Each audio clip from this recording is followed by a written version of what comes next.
आइए सुनते हैं मुंशी प्रेमचंद जी की कहानी धोखा। सती कुंड में खिले हुए कमल वसंत के धीमे धीमे झोंकों से लहरा रहे थे और प्रातःकाल की मंद मंद सुनहरी किरणें उनसे मिल मिलकर मुस्कुराती थीं। राजकुमारी प्रभा कुंड के किनारे हरी हरी घास पर खड़ी सुंदर पक्षियों का कलरव सुन रही थी। उसका कनक वर्ण तनीनी फूलों की भांति दमक रहा था, मानो प्रभात की साक्षात सौम्य मूर्ति है जो भगवान अंशुमाली के किरणकरों द्वारा निर्मित हुई थी। प्रभा ने मौलसिरी के वृक्ष पर बैठी हुई एक श्यामा की ओर देखकर कहा, मेरा जी चाहता है कि मैं भी एक चिड़िया होती। उसकी सहेली उमा ने मुस्कुराकर पूछा, क्यों? प्रभा ने कुंड की ओर ताकते हुए उत्तर दिया, वृक्ष की हरी भरी डालियों पर बैठी हुई चहचहाती मेरे कलरव से सारा बाग गूंज उठता। उमा ने छेड़कर कहा, नौगढ़ की रानी ऐसी कितनी ही पक्षियों का गाना जब चाहें सुन सकती हैं। प्रभा ने संकुचित होकर कहा, मुझे नौगढ़ की रानी बनने की अभिलाषा नहीं है। मेरे लिए किसी नदी का सुनसान किनारा चाहिए, एक वीणा और ऐसे ही सुंदर सुहावने पक्षियों के संगीत की मधुर ध्वनि में मेरे लिए सारे संसार का ऐश्वर्य भरा हुआ है। प्रभा का संगीत पर अपरिमित प्रेम था। वह बहुधा ऐसे ही सुख स्वप्न देखा करती थी। उमा उत्तर देना ही चाहती थी कि इतने में बाहर से किसी के गाने की आवाज़ आई, कर गए थोड़े दिन की प्रीति। प्रभा ने एकाग्रमन होकर सुना और अधीर होकर कहा, बहन, इस वाणी में जादू है, मुझसे अब बिना सुने नहीं रहा जाता, इसे भीतर बुला लाओ। उस पर भी गीत का जादू असर कर रहा था। वह बोली, निसंदेह ऐसा राग मैंने आज तक नहीं सुना, खिड़की खोलकर बुलाती हूँ। थोड़ी देर में रागिया भीतर आया। सुंदर सजीले बदन का नौजवान था, नंगे पैर, नंगे सिर, कंधे पर एक मर्ग चर्म, शरीर पर गेरुआ वस्त्र, हाथों में एक सितार मुखारविंद से तेज छिड़क रहा था। उसने दबी हुई दृष्टि से दोनों कमलांगी रमणियों को देखा और सिर झुकाकर बैठ गया। प्रभा ने झिझकती हुई आंखों से देखा और दृष्टि नीचे कर ली। उमा ने कहा, योगी जी, हमारे बड़े भाग्य थे कि आपके दर्शन हुए, हमको भी कोई पद सुनाकर कृतार्थ कीजिए। योगी ने सिर झुकाकर उत्तर दिया, हम योगी लोग नारायण का भजन करते हैं, ऐसे ऐसे दरबारों में हम भला क्या गा सकते हैं, पर आपकी इच्छा है तो सुनिए। कर गए थोड़े दिन की प्रीति, कहाँ वह प्रीति, कहाँ यह विचरण, कहाँ मधुवन की रीति, कर गए थोड़े दिन की प्रीति। योगी का रसीला करुण स्वर, सितार का सुमधुर निनाद, उस पर गीत का माधुर्य प्रभा को बेसुध किए देता था। इसका रसज्ञ स्वभाव और उसका मधुर रसीला गान अपूर्व संयोग था। जिस भांति सितार की ध्वनि गगन मंडल में प्रतिध्वनित हो रही थी, उसी भांति प्रभा के हृदय में लहरों की हिलोरें उठ रही थी। वे भावनाएं जो अब तक शांत थी, जाग पड़ी। हृदय सुख स्वप्न देखने लगा। सती कुंड के कमल तिलिस्म की परियां बन बन कर मंडराते हुए भौरों से कर जोड़कर सजल नयन हो कहते थे, कर गए थोड़े दिन की प्रीति। सुर्ख और हरी पत्तियों से लदी हुई डालियां सिर झुकाए चहकते हुए पक्षियों से रो रो कर कहती थीं, कर गए थोड़े दिन की प्रीति। और राजकुमारी प्रभा का हृदय भी सितार की मस्तानी तान के साथ गूंजता था, कर गए थोड़े दिन की प्रीति। प्रभा बघौली के राव देवीचंद की इकलौती कन्या थी। राव पुराने विचारों के रईस थे, कृष्ण की उपासना में लवलीन रहते थे, इसलिए इनके दरबार में दूर दूर के कलावंत और गवैये आया करते और इनाम इकराम पाते थे। राव साहब को गाने से प्रेम था, वे स्वयं भी इस विद्या में निपुण थे। यद्यपि अब वृद्धावस्था के कारण यह शक्ति निःशेष हो चली थी, पर फिर भी विद्या के गूढ़ तत्वों के पूर्ण जानकार थे। प्रभा बाल्यकाल से ही इनकी सोहबतों में बैठने लगी तो कुछ पूर्व जन्म का संस्कार और कुछ रात दिन गाने की ही चर्चाओं ने उसे भी इस फन में अनुरक्त कर दिया था। इस समय उसके सौंदर्य की खूब चर्चा थी। राव साहब ने नौगढ़ के नवयुवक और सुशील राजा हरिश्चंद्र से उसकी शादी तजवीज़ की थी। उभय पक्ष में तैयारियां हो रही थी। राजा हरिश्चंद्र मेयो कॉलेज अजमेर के विद्यार्थी और नई रोशनी के भक्त थे। उनकी आकांक्षा थी कि उन्हें एक बार राजकुमारी प्रभा से साक्षात्कार होने और प्रेमालाप करने का अवसर दिया जाए, किंतु राव साहब इस प्रथा को दूषित समझते थे। प्रभा राजा हरिश्चंद्र के नवीन विचारों की चर्चा सुनकर इस संबंध से बहुत संतुष्ट न थी, पर जब से उसने इस प्रेममय युवा योगी का गाना सुना था, तब से तो वह उसी के ध्यान में डूबी रहती। उमा उसकी सहेली थी, इन दोनों के बीच कोई पर्दा न था, परंतु इस भेद को प्रभा ने उससे भी गुप्त रखा। उमा उसके स्वभाव से परिचित थी, ताड़ गई, परंतु उसने उपदेश करके इस अग्नि को भड़काना उचित न समझा। उसने सोचा कि थोड़े दिनों में यह अग्नि आप से आप शांत हो जाएगी। ऐसी लालसाओं का अंत प्राय इसी तरह हो जाया करता है, किंतु उसका अनुमान गलत सिद्ध हुआ। योगी की वह मोहिनी मूर्ति कभी प्रभा की आंखों से न उतरती। उसका मधुर राग प्रतिक्षण उसके कानों में गूंजा करता। उसी कुंड के किनारे वह सिर झुकाए सारा दिन बैठी रहती, कल्पना में वही मधुर हृदयग्राही राग सुनती और वही योगी की मनोहारिणी मूर्ति देखती। कभी कभी उसे ऐसा भास होता कि बाहर से यह आवाज़ आ रही है। वह चौंक पड़ती और तृष्णा से प्रेरित होकर वाटिका की चार दीवारी तक जाती और वहां से निराश होकर लौट आती। फिर आप ही विचार करती, यह मेरी क्या दशा है, मुझे यह क्या हो गया है। मैं हिंदू कन्या हूँ, माता पिता जिसे सौंपते उसकी दासी बनकर रहना धर्म है। मुझे तन मन से उसकी सेवा करनी चाहिए। किसी अन्य पुरुष का ध्यान तक मन में लाना मेरे लिए पाप है। आह, यह कलुषित हृदय लेकर मैं किस मुंह से पति के पास जाऊंगी। इन कानों से क्यों कर प्रणय की बातें सुन सकूंगी जो मेरे लिए व्यंग से भी अधिक कर्ण कटु होंगी। इन पापी नेत्रों से वह प्यारी प्यारी चितवन कैसे देख सकूंगी जो मेरे लिए वज्र से भी हृदय भेदी होगी। इस गले में वे मृदुल प्रेम बाहू पड़ेंगे जो लौदंड से भी अधिक भारी और कठोर होंगे। प्यारे, तुम मेरे हृदय मंदिर से निकल जाओ, यह स्थान तुम्हारे योग्य नहीं। मेरा वश होता तो तुम्हें हृदय की सेज पर सुलाती, परंतु मैं धर्म की रस्सियों में बंधी हूँ। इस तरह 1 महीना बीत गया। ब्याह के दिन निकट आते जाते थे और प्रभा का कमल सा मुख कुमलाया जाता था। कभी कभी विरह वेदना एवं विचार विप्लव से व्याकुल होकर उसका चित चाहता कि सत्यकुंठ की गोद में शांति लूं, किंतु राव साहब इस शोक में जान ही दे देंगे। यह विचार कर वह रुक जाती, सोचती, मैं उनकी जीवन सर्वस्व हूँ। मुझ अभागिनी को उन्होंने किस लाड़ प्यार से पाला है। मैं ही उनके जीवन का आधार और अंतकाल की आशा हूँ। नहीं, यूँ प्राण देकर उनकी आशाओं की हत्या न करूँगी। मेरे हृदय पर चाहे जो बीते उन्हें न कुढ़ाऊँगी। प्रभा का एक योगी गवैये के पीछे उन्मत्त हो जाना कुछ शोभा नहीं देता। योगी का गान तानसेन के गानों से भी अधिक मनोहर क्यों न हो, पर राजकुमारी का उसके हाथों बिक जाना हृदय की दुर्बलता प्रकट करता है। राव साहब के दरबार में विद्या की, शौर्य की और वीरता से प्राण हवन करने की चर्चा न थी। यहाँ तो रात दिन राग रंग की धूम रहती थी। यहाँ इसी शास्त्र के आचार्य प्रतिष्ठा के मसनद पर विराजित थे और उन्हीं पर प्रशंसा के बहुमूल्य रत्न लुटाए जाते थे। प्रभा ने प्रारंभ ही से इसी जलवायु का सेवन किया था और उस पर इनका गाढ़ा रंग चढ़ गया था। ऐसी अवस्था में उसकी गान लिप्सा ने यदि भीष्म रूप धारण कर लिया तो आश्चर्य ही क्या है। शादी बड़ी धूमधाम से हुई। राव साहब ने प्रभा को गले लगाकर विदा किया। प्रभा बहुत रोई। उमा को वह किसी तरह छोड़ती न थी। नौगढ़ एक बड़ी रियासत थी और राजा हरिश्चंद्र के सुप्रबंध से उन्नति पर थी। प्रभा की सेवा के लिए दासियों की एक पूरी फौज थी। उसके रहने के लिए वह आनंद भवन सजाया गया था, जिसके बनाने में शिल्प विशारदों ने अपूर्व कौशल का परिचय दिया था। श्रृंगार चतुराओं ने दुल्हन को खूब संवारा। रसीले राजा साहब अधरामृत के लिए विहल हो रहे थे। अंतःपुर में गए। प्रभा ने हाथ जोड़कर सिर झुकाकर उनका अभिवादन किया।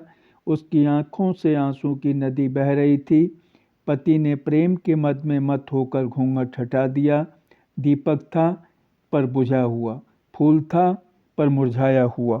दूसरे दिन से राजा साहब की यह दशा हुई कि भौरे की तरह प्रतिक्षण इस फूल पर मंडराया करते। न राजपाट की चिंता थी, न सैर और शिकार की परवाह। प्रभा की वाणी रसीला राग थी, उसकी चितवन सुख का सागर और उसका मुख चंद्र आमोद का सुहावना कुंज। बस प्रेम मद में राजा साहब बिल्कुल मतवाले हो गए थे। उन्हें क्या मालूम था कि दूध में मक्खी है। यह असंभव था कि राजा साहब के हृदयहारी और सरस व्यवहार का, जिसमें सच्चा अनुराग भरा हुआ था, प्रभा पर कोई प्रभाव न पड़ता। प्रेम का प्रकाश अंधेरे हृदय को भी चमका देता है। प्रभा मन में बहुत लज्जित होती। वह अपने को इस निर्मल और विशुद्ध प्रेम के योग्य न पाती थी। इस पवित्र प्रेम के बदले में उसे अपने कृत्रिम रंगे हुए भाव प्रकट करते हुए मानसिक कष्ट होता था। जब तक कि राजा साहब उसके साथ रहते, वह उनके गले लता की भांति लिपटी हुई घंटों प्रेम की बातें किया करती। वह उनके साथ सुमन वाटिका में चुहल करती, उनके लिए फूलों का हार गूंथती और उनके गले में हाथ डालकर कहती, प्यारे देखना ये फूल मुरझा न जाएं, इन्हें सदा ताज़ा रखना। वह चांदनी रात में उनके साथ नाव पर बैठकर झील की सैर करती और उन्हें प्रेम का राग सुनाती। यदि उन्हें बाहर से आने में जरा भी देर हो जाती तो वह मीठा मीठा उलाहना देती, उन्हें निर्दय तथा निष्ठुर कहती। उनके सामने वह स्वयं हंसती, उसकी आंखें हंसती और आंखों का काजल हंसता था। किंतु आह, जब वह अकेली होती, उसका चंचल चित्त उड़कर उसी कुंड के तट पर जा पहुंचता। कुंड का वह नीला नीला पानी, उस पर तैरते हुए कमल और मौलसिरी की वृक्ष पंक्तियों का सुंदर दृश्य आंखों के सामने आ जाता। उमा मुस्कुराती और नजाकत से लचकती हुई आ पहुंचती। तब रसीले योगी की मोहनी छवि आंखों में आ बैठती और सितार के सुलसित सुर गूंजने लगते, कर गए थोड़े दिन की प्रीति। तब वह एक दीर्घ निश्वास लेकर उठ बैठती और बाहर निकलकर पिंजरे में चहकते हुए पक्षियों के कलरव में शांति प्राप्त करती। इस भांति यह स्वप्न तिरोहित हो जाता। इस तरह कई महीने बीत गए। एक दिन राजा हरिश्चंद्र प्रभा को अपनी चित्रशाला में ले गए। उसके प्रथम भाग में ऐतिहासिक चित्र थे। सामने ही सूरवीर महाराणा प्रताप सिंह का चित्र नजर आया। मुखारविंद से वीरता की ज्योति स्फुटित हो रही थी। तनिक और आगे बढ़कर दाहिनी ओर स्वामी भक्त जगमल, वीरवर सांगा और दिलेर दुर्गादास विराजमान थे। बाईं ओर उदार भीम सिंह बैठे हुए थे। राणा प्रताप के सम्मुख महाराष्ट्र केसरी वीर शिवाजी का चित्र था। दूसरे भाग में कर्मयोगी कृष्ण और मर्यादा पुरुषोत्तम राम विराजते थे। चतुर चित्रकारों ने चित्र निर्माण में अपूर्व कौशल दिखलाया था। प्रभा ने प्रताप के पाद्य पद्यों को चूमा और वह कृष्ण के सामने देर तक नेत्रों में प्रेम और श्रद्धा के आंसू भरे मस्तक झुकाए खड़ी रही। उसके हृदय पर इस समय कलुषित प्रेम का भय खटक रहा था। उसे मालूम होता था कि यह उन महापुरुषों के चित्र नहीं, उनकी पवित्र आत्माएं हैं। उन्हीं के चरित्र से भारतवर्ष का इतिहास गौरवान्वित है। वे भारत के बहुमूल्य जातीय रत्न, उच्च कोटि के जातीय स्मारक और गगनभेदी जातीय तुमुल ध्वनि है। ऐसी उच्च आत्माओं के सामने खड़े होते उसे संकोच होता था। आगे बढ़ी, दूसरा भाग सामने आया। यहाँ ज्ञानमय बुद्ध योग साधना में बैठे हुए देख पड़े। उनकी दाहिनी ओर शास्त्रज्ञ शंकर थे और दार्शनिक दयानंद। एक और शांति पथगामी कबीर और भक्त रामदास यथा योग्य खड़े थे। एक दीवार पर गुरु गोविंद अपने देश और जाति पर बलि चढ़ने वाले दोनों बच्चों के साथ विराजमान थे। दूसरी दीवार पर वेदांत की ज्योति फैलाने वाले स्वामी रामतीर्थ और विवेकानंद विराजमान थे। चित्रकारों की योग्यता एक एक अवयव से टपकती थी। प्रभा ने इनके चरणों पर मस्तक टेका। वह उनके सामने सिर न उठा सकी। उसे अनुभव होता था कि उनकी दिव्य आँखें उसके दूषित हृदय में चुभी जाती हैं। इसके बाद तीसरा भाग आया। यह प्रतिभाशाली कवियों की सभा थी। सर्वोच्च स्थान पर आदि कवि वाल्मीकि और महर्षि वेद व्यास सुशोभित थे। दाहिनी ओर श्रृंगार रस के अद्वितीय कवि कालिदास थे। बाईं तरफ गंभीर भावों से पूर्ण भवभूति निकट ही भर्तृहरि अपने संतोषाश्रम में बैठे हुए थे। दक्षिण की दीवार पर राष्ट्रभाषा हिंदी के कवियों का सम्मेलन था। सहृदय कवि सूर, तेजस्वी तुलसी, सुकवि केशव और रसिक बिहारी यथाक्रम विराजमान थे। सूरदास से प्रभा का अगाध प्रेम था। वह समीप जाकर उनके चरणों पर मस्तक रखना ही चाहती थी, कि अकस्मात उन्हीं चरणों के सम्मुख सर झुकाए उसे एक छोटा सा चित्र देख पड़ा। प्रभा उसे देखकर चौंक पड़ी।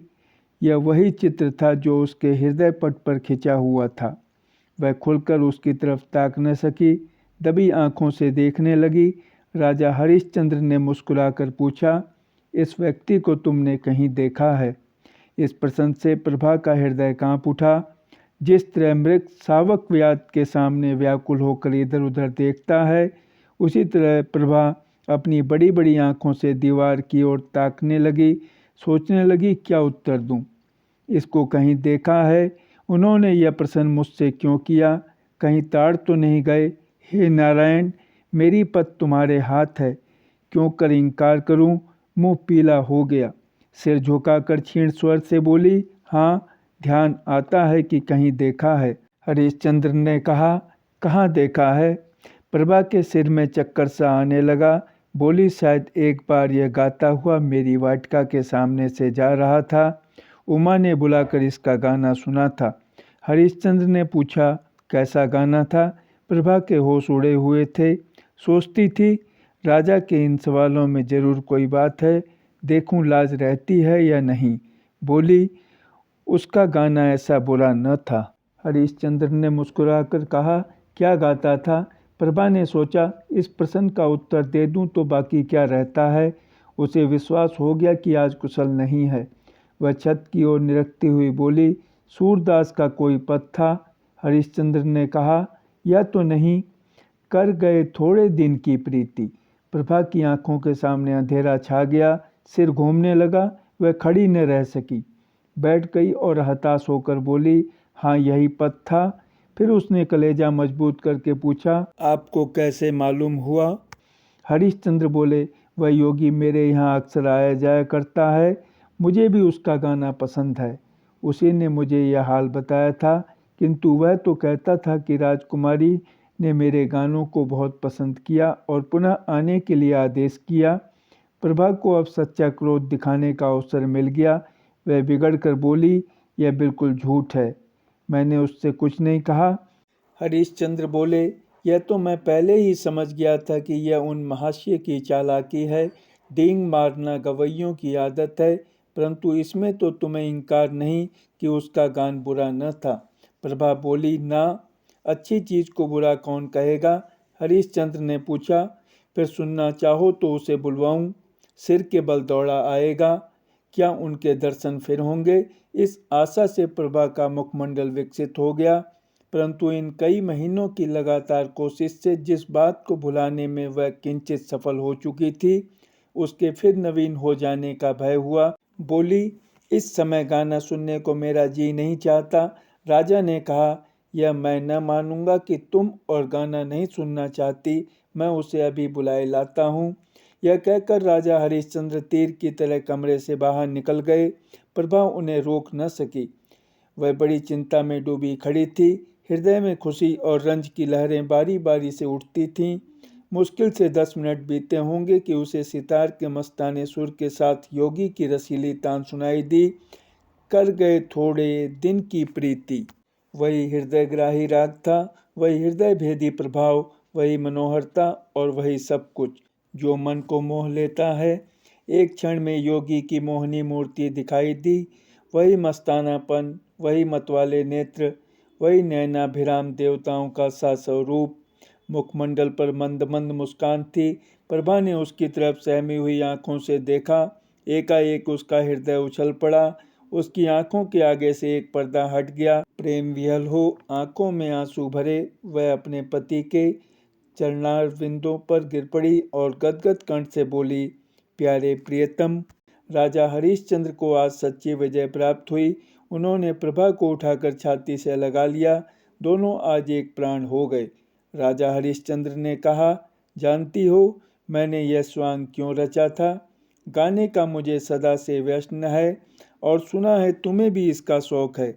तुम्हें अपना हृदय भेंट करने से प्रथम एक बार तुम्हारा दर्शन करना आवश्यक प्रतीत हुआ और उसके लिए सबसे सुगम उपाय यही सूझ पड़ा।